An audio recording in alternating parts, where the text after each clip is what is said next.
Arguments and parameter.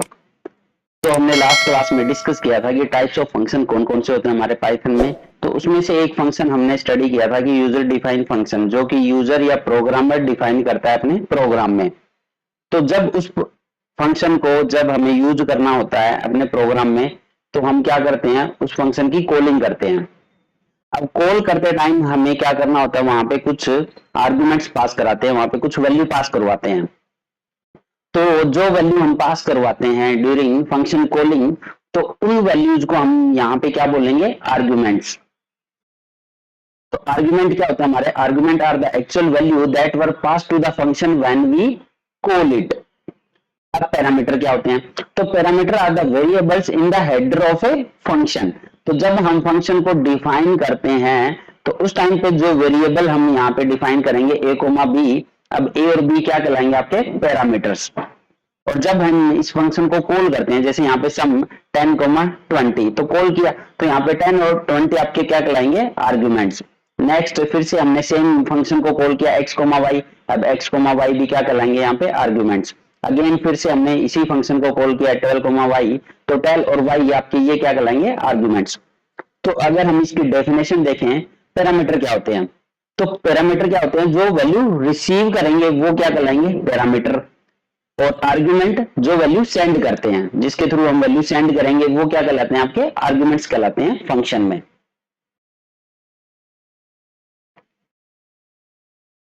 Next है arguments in Python can be one of these value types.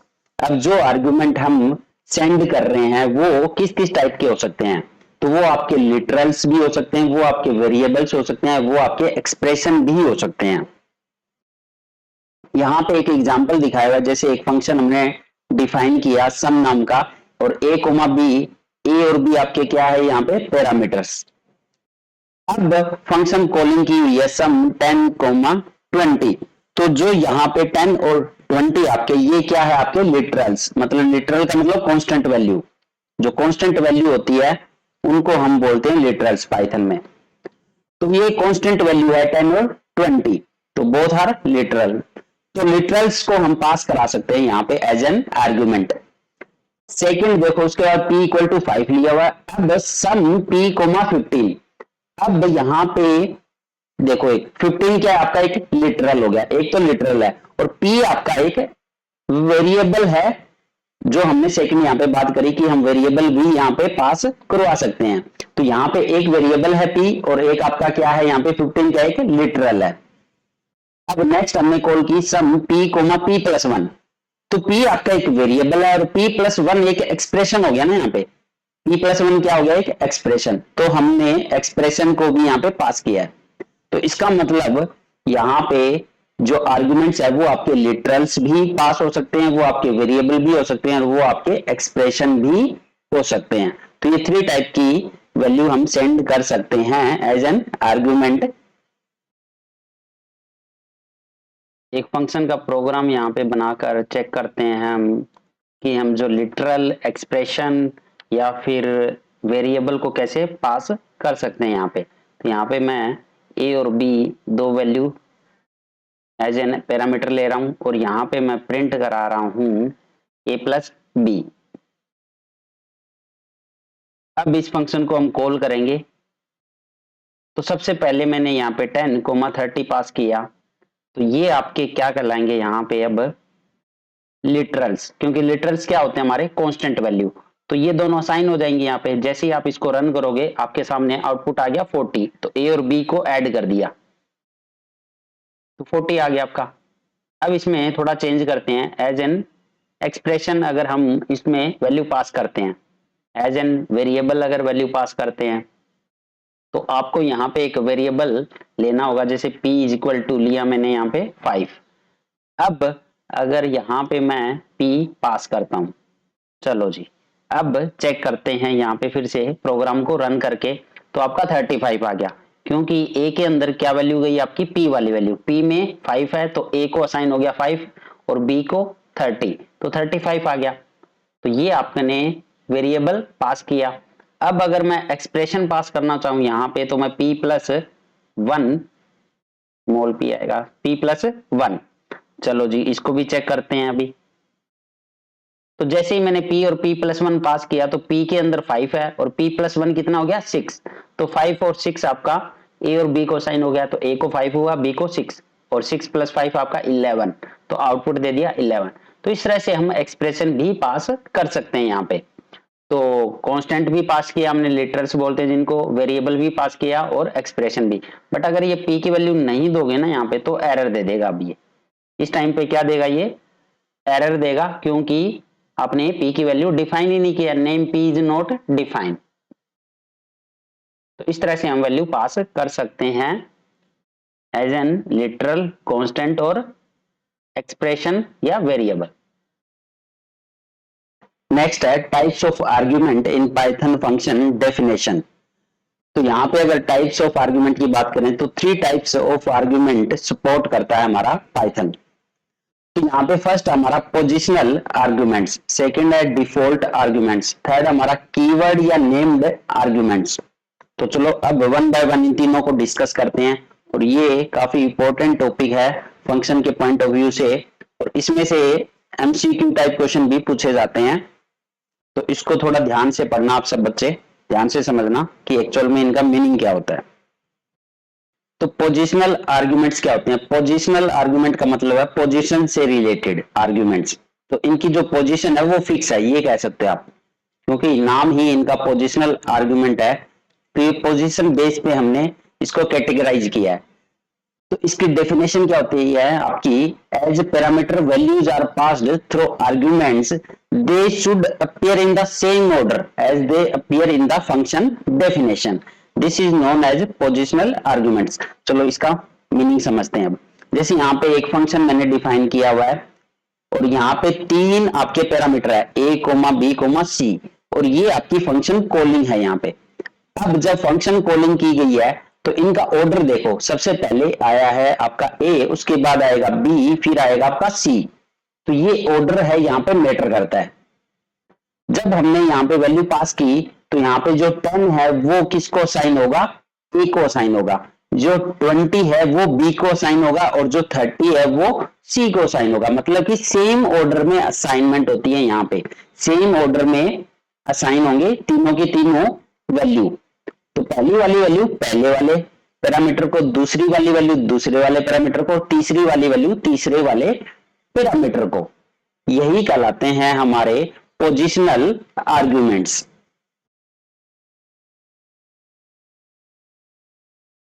Types of argument को अब programming के through भी हम check करते हैं कि कैसे ये काम करते हैं। यहाँ पे तो मैंने एक फंक्शन डिफाइन किया एब नाम का, यहाँ पे 3 वैल्यू पास करा रहा हूं, और तीनों की वैल्यू को मैं प्रिंट करा के यहाँ पे चेक करूंगा कि वैल्यू हर बार क्या रिसीव कर रहा है। Value of a is equal to a, print value of b is equal to, and print value of c is equal to c। अब यहाँ पे मैं इन तीनों का सम भी प्रिंट करवा सकता हूं, a प्लस बी प्लस सी। तो ये हमने फंक्शन को डिफाइन कर दिया, इसका हेडर और इसकी डेफिनेशन। अब इसको कॉल करते हैं, कॉल करने के लिए सेम फंक्शन का नाम यूज करेंगे।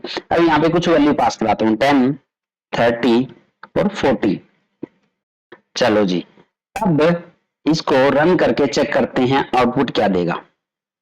तो यहाँ पे आपके सामने आउटपुट क्या आया है, a की वैल्यू 10, b की वैल्यू 30 और c की वैल्यू 40। तो अगर ये ध्यान से आप चेक करोगे तो यहाँ पे जो फर्स्ट वाली वैल्यू है वो a में स्टोर हुई है, सेकंड वाली वैल्यू b में जाके, और थर्ड वाली वैल्यू c में। तो यही कहलाते हैं हमारे पोजिशनल आर्गुमेंट। जिस ऑर्डर में आपने डिफाइन किया पैरामीटर को, उसी ऑर्डर में वैल्यू भी असाइन हुई है। पहली वैल्यू पहले वाले वेरिएबल में गई, दूसरी वैल्यू दूसरे वाले में, और तीसरी वैल्यू तीसरे वाले में। चलो इसमें थोड़ा सा चेंज करते हैं। अब इसमें थोड़ा चेंज करते हैं कि मैं थर्ड वाली वैल्यू को मिस कर देता हूं। अब सेव करता हूं। अब 2 ही वैल्यू पास की है मैंने। अब रन करके चेक करते हैं। तो यहाँ पे अब एरर दे रहा है कि मिसिंग 1 रिक्वायर्ड पोजिशनल आर्ग्यूमेंट। तो आपने 2 ही आर्ग्यूमेंट दिए, यहाँ पे एक आर्ग्यूमेंट मिसिंग है, क्योंकि अब तीसरी वैल्यू आपने पास ही नहीं करी, तो कहां से रिसीव करेगा ये। तो ये जो कॉन्सेप्ट होता है ये हमारा होता है पोजिशनल आर्ग्यूमेंट का कॉन्सेप्ट। नेक्स्ट है डिफॉल्ट आर्ग्यूमेंट्स। तो default arguments are the value that are provided while defining function. तो जब हम फंक्शन को डिफाइन कर रहे होते हैं तो वहां पर अगर हम पैरामीटर्स को वैल्यू पास कर दें, ठीक है, जो वेरिएबल हम वहां पे डिफाइन कर रहे हैं उन वेरिएबल को अगर आप वैल्यू डिफाइन कर दोगे, जैसे आपने वेरिएबल लिया a कोमा बी, अगर a को वैल्यू डिफाइन कर दो यहीं पे a equal to 10 b equal to 20, तो ये जो डेफिनेशन के टाइम पे हमने इनको वैल्यू असाइन कर दी, यही कहलाते हैं हमारे डिफॉल्ट आर्ग्यूमेंट। तो the assignment operator equal to is used to assign a default value to the argument. Default argument should follow non default arguments. तो यहां पे इस स्टेटमेंट का मतलब है कि ये आपके पहले पोजिशनल आर्ग्यूमेंट्स आएंगे उसके बाद ही डिफॉल्ट आएंगे। कहने की बात ये है अगर उस में आपके डिफॉल्ट आर्ग्यूमेंट भी है और पोजिशनल आर्ग्यूमेंट्स भी है तो इनका ऑर्डर क्या रहेगा, पहले हमारे पोजिशनल आर्ग्यूमेंट आपको मेंशन करने होंगे वहां पे, पोजिशनल के बाद आपके डिफॉल्ट आएंगे, तो इनका ऑर्डर यही रहेगा। ये नहीं है कि पहले आप डिफॉल्ट वाले वहां पे मेंशन कर रहे हो उसके बाद पोजिशनल कर रहे हो, ये गलत हो जाएगा। तो इनका ऑर्डर आपको क्या रहेगा, पहले पोजिशनल उसके बाद डिफॉल्ट, ये याद रखने वाली चीज है, इसी के ऊपर सवाल आता रहता है। तो पहले पोजिशनल आएंगे फिर डिफॉल्ट आएंगे। चलो इसको एक एग्जांपल से भी हम देख लेते हैं यहाँ पे। तो केस 1, यहाँ पे एक फंक्शन डिफाइन किया है एड नाम का, यहाँ पे a comma B equal to 20 और c इक्वल टू 30। तो जो ये a वाला जो पैरामीटर है आपका, a वाला क्या है हमारा, ये है पोजिशनल आर्ग्यूमेंट।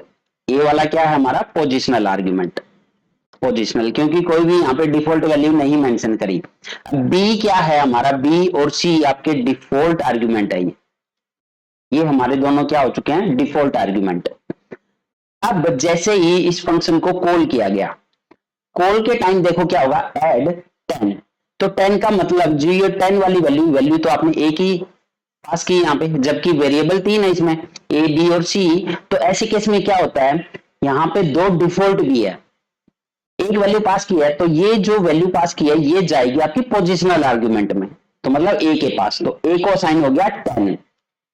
अब जो दो वैल्यू पास नहीं करी उस टाइम पे क्या करेगा, बी और सी की वैल्यू ये डिफॉल्ट वैल्यू उठा लेगा। तो बी के डिफॉल्ट क्या है 20 और सी की डिफॉल्ट क्या है 30।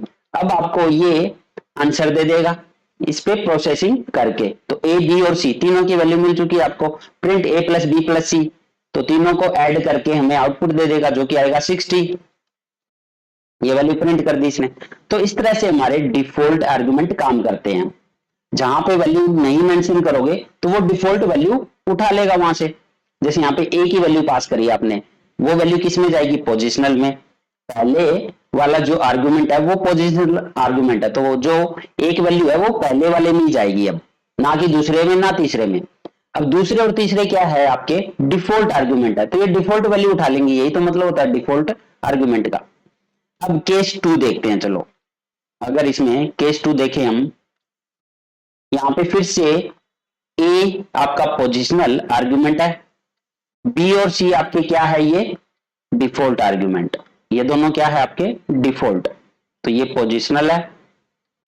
अब यहाँ पे 10,40 दो वैल्यू पास कर दी भाई यहाँ पे, तो जो पहली वाली वैल्यू पहले वाले आर्गुमेंट में जाएगी, मतलब ए को असाइन हो गया 10, चलो जी ए को असाइन हो चुका है 10, बट ये सेकंड वाली वैल्यू कहां जाएगी, अब सेकंड वाली वैल्यू सेकंड वाले आर्गुमेंट में जाएगी, बट अब क्या करेगा, बी जो है वो 20 था डिफॉल्ट वैल्यू, तो अब इसने डिफॉल्ट वैल्यू को क्या कर दिया, ओवरराइड कर दिया, मतलब ओवरराइट कर देगा, मतलब कि 20 की जगह अब क्या वैल्यू जाएगी यहाँ पे 40 जाएगी, तो बी में 40 चला जाएगा।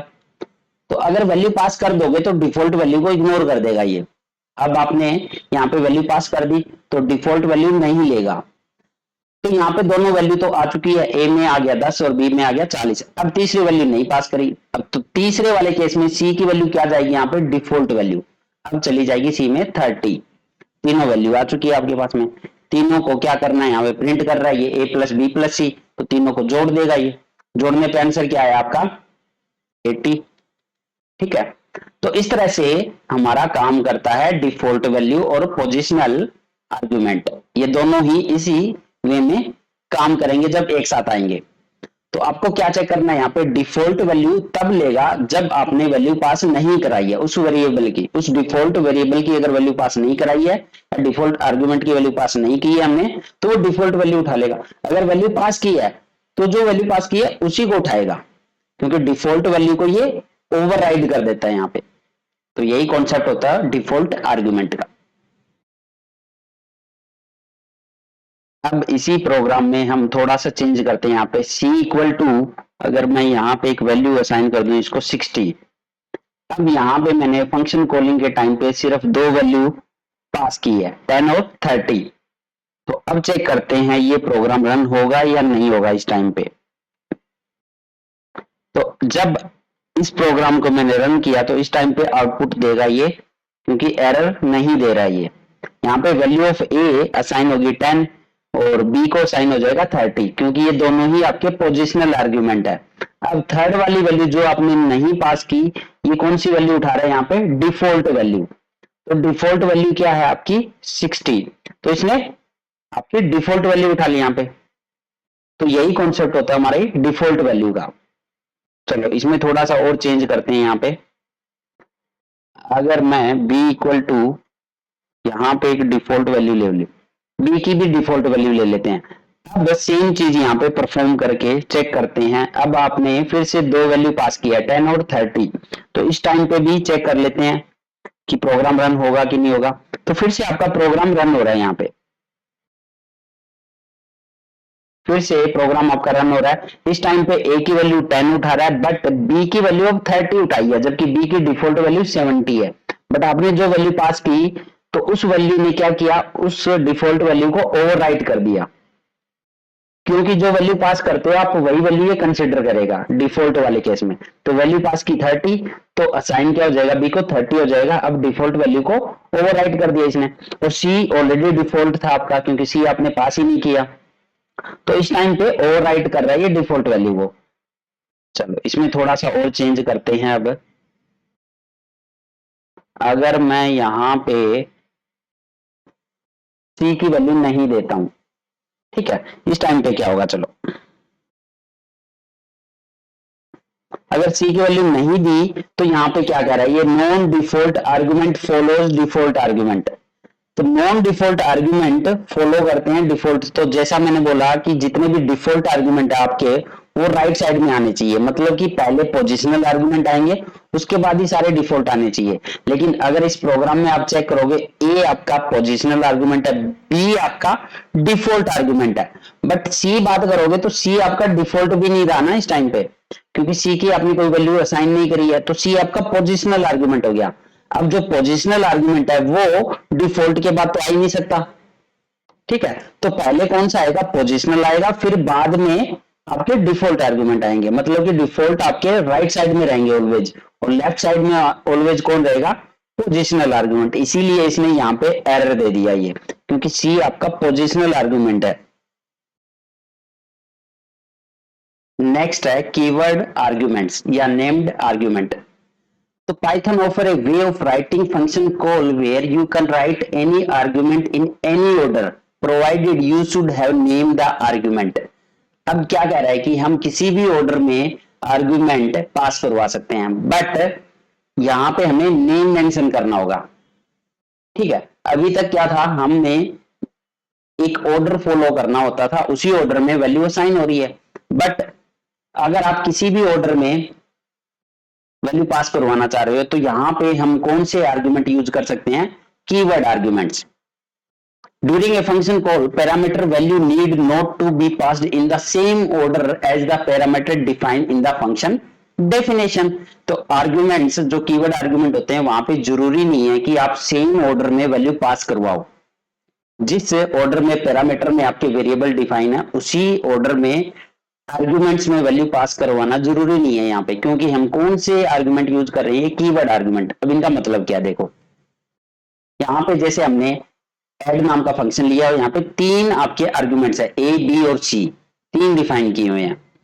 अब यहाँ पे आपने जब फंक्शन को कॉल किया तो कॉल करते time b equal to 10, c equal to 20 और a इक्वल टू 30, अब आपने तीनों की वैल्यू यहाँ पे कौन से आर्गुमेंट के थ्रू पास करवाई है, कीवर्ड आर्गुमेंट, नेम्ड आर्गुमेंट, मतलब आपने नेम ही असाइन कर दिया ना भाई। इसका मतलब है कि बी के अंदर जाएगा 10, सी के अंदर जाना चाहिए 20 और ए के अंदर जाना चाहिए 30। तो ये होते हैं हमारे कीवर्ड आर्गुमेंट्स। अब जरूरी नहीं है जिस ऑर्डर में आपने यहाँ पे डिफाइन किए थे, जैसे ए कोमा बी कोमा सी, तो पहले ए आया फिर बी आया फिर सी आया। अब यहाँ पे आपने कॉल के दौरान b इक्वल टू 10 दे दिया, तो ये अब a में नहीं जाएगा, ये b में ही जाएगा। ये जो 10 वैल्यू है वो कहाँ जाएगी, b के अंदर ही जाएगी, इसी वाले b के अंदर 10 जाएगा ये, क्योंकि आपने कीवर्ड आर्गुमेंट यूज किया। तो b अपने आप ढूंढ लेगा ये कहाँ पे है, उसी में जाके 10 स्टोर हो जाएगा। नेक्स्ट c इक्वल टू 20, तो c में ही 20 जाएगा, अपने आप ढूंढ लेगा ये c कहाँ पे है। a इक्वल टू 30, अपने आप a को ढूंढ लेगा और a के अंदर क्या स्टोर हो गया अब 30। तो ये कहलाते हैं हमारे कीवर्ड आर्ग्यूमेंट्स। अब इनका सम प्रिंट कर देगा a प्लस बी प्लस सी, जो कि आ गया हमारा 60। अब वैल्यू प्रिंट करा रहा है a b और c की, तो a के अंदर क्या आया हमारा 30, b के अंदर क्या आया 10, c के अंदर 20। तो यही तो वैल्यू है हमारी। तो आपने जो कीवर्ड आर्ग्यूमेंट यूज किया यहाँ पे, वही आपकी वैल्यू असाइन हो जाएगी उन्हीं वेरिएबल में जो वैल्यू आपने असाइन की है यहाँ पे। तो ये कहलाते हैं हमारे कीवर्ड आर्ग्यूमेंट्स। अब इसमें एक और थोड़ा चेंज करते हैं। अगर b की वैल्यू यहां से मैं रिमूव कर देता हूं और यहाँ पे मैं अब कीवर्ड आर्ग्यूमेंट पास कराता हूं, यहाँ पे b इक्वल टू 10 और c इक्वल टू 30 और a इक्वल टू 50। तो इस टाइम पे चेक करते हैं कि वैल्यू असाइन होगी या नहीं होगी तीनों को। तो आपने कीवर्ड आर्गुमेंट पास कराए हैं, नेम्ड आर्गुमेंट पास कराए हैं, तो ए के अंदर क्या स्टोर हो गया देखो। तो ए के अंदर जो वैल्यू आपने पास की वही वैल्यू जाके अपने आप ढूंढ ली इसने, तो ए में 50 स्टोर हो गया। और बी को आपने क्या वैल्यू असाइन की थी 10, तो बी में क्या स्टोर हो जाएगा 10 जाके। और सी में आपने 30 असाइन किया, तो सी में क्या स्टोर हो गया आपका 30 स्टोर हो गया। तो ये होते हैं हमारे कीवर्ड आर्ग्यूमेंट। तो अब यहाँ पे कोई ऑर्डर हमने स्पेसिफाई नहीं किया है, यहाँ पे हमने ऑर्डर जो भी है कि आपने नेम्ड आर्गुमेंट के थ्रू यहाँ पे वैल्यू असाइन की है कि बी में 10 जाना चाहिए, सी में 30 और ए में 50। तो ये अपने आप चला गया, अपने आप इसने ए को ढूंढा और ए में जाके स्टोर हो गया, बी को अपने आप ढूंढा और बी में जाके 10 स्टोर हो गया, और सी को अपने आप ढूंढा और सी में जाके 30 स्टोर हो गया। तो ये कहलाते हैं हमारे कीवर्ड आर्ग्यूमेंट। अगर इसमें भी थोड़ा बहुत चेंज करना चाहते हैं हम, जैसे कि ये लो यहाँ पे मैंने कुछ चेंज कर दिया, तो अब चेक करते हैं क्या ये प्रोग्राम रन होगा इस टाइम पे। अब मैं दो ही वैल्यू यहाँ पे कीवर्ड आर्गुमेंट के थ्रू पास करा रहा हूँ, b इक्वल टू 10 और c इक्वल टू 30। ए की वैल्यू पास नहीं की है, तो चलो चेक करते हैं। इस टाइम पे ये एरर दे रहा है कि add missing one required positional argument. यहाँ पे अब एक आर्ग्यूमेंट मिसिंग है आपका, वो कौन सा है पोजिशनल, क्योंकि ए आपका पोजिशनल आर्गुमेंट है जो कि मिसिंग है। चलो बी तो इसने ढूंढ लिया अपने आप कि 10 चला गया बी में, सी में आपका 30 चला जाएगा, बट ए कहाँ है यहाँ पे, तो ए तो है ही नहीं, तो ये आपका एरर देगा इस टाइम पे। अगर फिर भी चलो यहाँ पे मैं 50 वैल्यू पास कर दूं, तो चेक करता हूं क्या ये वैल्यू ए में जाएगी। चलो चेक करते हैं। अब कह रहा है कि positional argument follows keyword argument. तो भैया ये वही चीज होगी ना, पहले आपके पोजिशनल आर्गुमेंट आएंगे, बाद में ही कीवर्ड आर्गुमेंट आएंगे, जैसे डिफॉल्ट वालों के साथ में था कि राइट साइड में आपके कीवर्ड आर्गुमेंट्स रहेंगे और लेफ्ट साइड में पोजिशनल आर्गुमेंट। बट हमने क्या किया यहाँ पे, पहले कीवर्ड आर्गुमेंट की वैल्यू पास कराई, उसके बाद पोजिशनल की कराई, तो वो तो फिर से गड़बड़ होगी। हमने उस ऑर्डर को फॉलो नहीं किया, उस रूल को फॉलो नहीं किया जब ये दोनों एक साथ यूज होंगे, तो यहाँ पे इसीलिए इसने क्या दे दिया, एरर दे दिया। चलो इसको ठीक कर लेते हैं। अगर ये 50 आपने पहले पास कर दिया होता तो ये एक्सेप्ट कर लेगा, 50 यहाँ पे पास कर दो, इस टाइम पे रन करो। इस टाइम पे इसने वैल्यू उठा ली, ए की वैल्यू 50 उठा ली, क्योंकि आपका ए क्या है पोजिशनल आर्ग्यूमेंट है, तो ए में 50 चला गया। अब बी और सी, बी में चला गया 10 और सी में चला गया आपका 30, तो तीनों की वैल्यू उठा ली। क्योंकि आपका पहले पोजिशनल ही आर्ग्यूमेंट आएगा, चाहे वो डिफॉल्ट के साथ यूज करो चाहे वो कीवर्ड आर्ग्यूमेंट के साथ यूज करो। पहले हमें पोजिशनल आर्ग्यूमेंट ही मेंशन करना होगा अगर उसमें पोजिशनल आर्ग्यूमेंट है। तो ये कॉन्सेप्ट होता है हमारा टाइप्स ऑफ आर्ग्यूमेंट का। Rules for combining all three types of argument. अगर आपको तीनों आर्ग्यूमेंट एक ही फंक्शन की डेफिनेशन में यूज करने हो तो उसके लिए क्या रूल हो सकते हैं यहाँ पे। तो मैंने बताया कि अगर आपको पोजिशनल आर्ग्यूमेंट और आपको डिफॉल्ट आर्गुमेंट एक साथ यूज करने हो तो सबसे पहले हम कौन से आर्गुमेंट मेंशन करते हैं यहाँ पे, पोजिशनल आर्गुमेंट। तो सबसे पहले पोजिशनल आर्गुमेंट आएंगे, फिर आपके कौन से आर्गुमेंट आते हैं, डिफॉल्ट आर्गुमेंट, फिर हमारे डिफॉल्ट आर्गुमेंट आते हैं उसके बाद। तो ये वाला ऑर्डर हमें फॉलो करना होता है, ये आपका करेक्ट ऑर्डर है। कोई कहे कि नहीं भाई पहले डिफॉल्ट आएंगे फिर आपके पोजिशनल, तो ये गलत ऑर्डर हो जाएगा, ये आपका ऑर्डर नहीं है। तो इस ऑर्डर में हम नहीं डिफाइन करेंगे, ये गलत ऑर्डर है। तो आपका जो करेक्ट ऑर्डर है कि पहले पोजिशनल आएगा उसके बाद डिफॉल्ट आएगा, या फिर उसके बाद आपका कीवर्ड आर्गुमेंट भी आ सकता है, पोजिशनल के बाद आपका कीवर्ड आर्गुमेंट, ये भी कह सकते हो। तो an argument list must first contain positional argument followed by any keyword argument. Second, default argument should follow non-default argument. Positional argument जो हम अभी बात कर रहे थे। तो यहाँ पे चलो इसका एक एग्जांपल भी देख लेते हैं।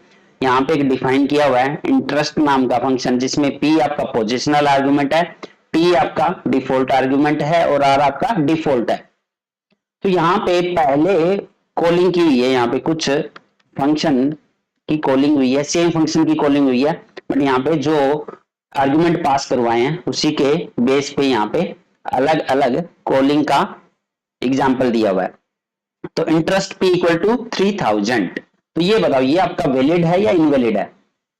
अगर इसकी हम बात करें p इक्वल टू 3000, तो यहाँ पे p आपका क्या है, पोजिशनल आर्गुमेंट है। देखो तो जब p आपका पोजिशनल आर्गुमेंट है तो p को असाइन हो गया ना, यहाँ पे p को क्या असाइन हो गया, 3000। अब दो आर्गुमेंट यहाँ पे आपने दो वैल्यू नहीं पास करी, एक ही वैल्यू पास करी है, जबकि तीन वैल्यू है यहाँ पे, आपके डेफिनेशन में तीन है और आपने कॉलिंग के टाइम एक वैल्यू। तो अब ये दो वैल्यू डिफॉल्ट अपने आप उठा लेगा, t की वैल्यू 5 उठा लेगा और r आपका 0.05। तो ये तो आपका वैलिड हो गया ना, इसमें तो कोई गड़बड़ है ही नहीं।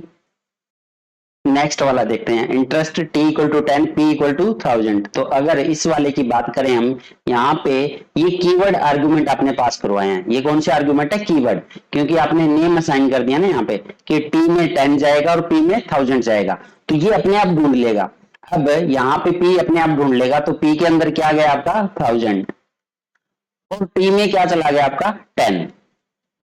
अब जो तीसरा वेरिएबल r है जिसकी वैल्यू आपने डिफाइन नहीं करी, यहाँ पे आपने कॉलिंग के टाइम वैल्यू पास नहीं करी, ये डिफॉल्ट वैल्यू उठा लेगा जो कि है हमारी r की वैल्यू है 0.05। तो ये भी आपका एक वैलिड हो गया, इसका मतलब वैलिड है, इसमें कोई गड़बड़ नहीं है क्योंकि ये कीवर्ड आर्गुमेंट आपने पास किए हैं। नेक्स्ट वाला, interest r equal to 0.10, p equal to 1000 और t इक्वल टू 2। तो यहाँ पे फिर से आपने क्या किया, यहाँ पे फिर से आपने ये कीवर्ड आर्गुमेंट ही तो दिए हैं, क्योंकि आपने नेम असाइन कर दिया कि r के अंदर क्या जाएगा 0.10, अपने आप ढूंढ लेगा भी r क्या है यहाँ पे। अगर r की डिफॉल्ट वैल्यू है बट यहाँ पे आपने वैल्यू भी पास करी है, तो अब इसकी वैल्यू को क्या कर देगा, ओवरराइट कर देगा, ये तो डिफॉल्ट को कंसीडर नहीं करेगा, अब r 0.10 रहेगा। p के अंदर क्या जाएगा, अपने आप ढूंढ लेगा, 1000 चला गया, और t के अंदर 2 चला जाएगा क्योंकि t आपका डिफॉल्ट है बट डिफॉल्ट को ओवरराइट कर देगा। तो ये भी आपका एक वैलिड आर्गुमेंट है, कोई गड़बड़ नहीं है इसमें भी, ये भी वैलिड है आपका। नेक्स्ट है इंटरेस्ट r इक्वल टू 0.10, तो ये कौन सा आर्गुमेंट आपका, कीवर्ड आर्गुमेंट है ये आपका, ये तो r में चला जाएगा, r को ढूंढ लेगा और r के अंदर जाके 0.10 पास हो गया। अब 2000 तो 2000 की बात करें तो चलो ये डिफॉल्ट भी मान लेते हैं कि डिफॉल्ट है, तो t के अंदर चला गया, ये t के अंदर 2000, क्योंकि t के अंदर 5 है, इसको ओवरराइट कर देगा। बट अब ये 2 कहां जाएगा, जबकि यहाँ पे p आपका पोजिशनल आर्गुमेंट था। तो जब पोजिशनल आर्गुमेंट है और आपको यहाँ पे पोजिशनल आर्गुमेंट की ही वैल्यू पहले पास करवानी होगी ना, क्योंकि पहले क्या आता हमारा पोजिशनल आर्गुमेंट आता है, उसके बाद कीवर्ड या डिफॉल्ट आर्गुमेंट आते हैं, और इसमें आपने कीवर्ड पहले दे दिया उसके बाद पोजिशनल दिया, तो यहाँ पे तो ऑर्डर ही गड़बड़ कर गया। तो जब ऑर्डर ही गड़बड़ा गया तो इसका मतलब ये इनवैलिड हो गया ना, ये इनवैलिड आपका कॉलिंग है। तो इस तरह से कॉलिंग नहीं करते हम। कॉलिंग में क्या करते हैं, पहले पोजिशनल आर्गुमेंट आता है, उसके बाद कीवर्ड या फिर डिफॉल्ट आर्गुमेंट आएगा।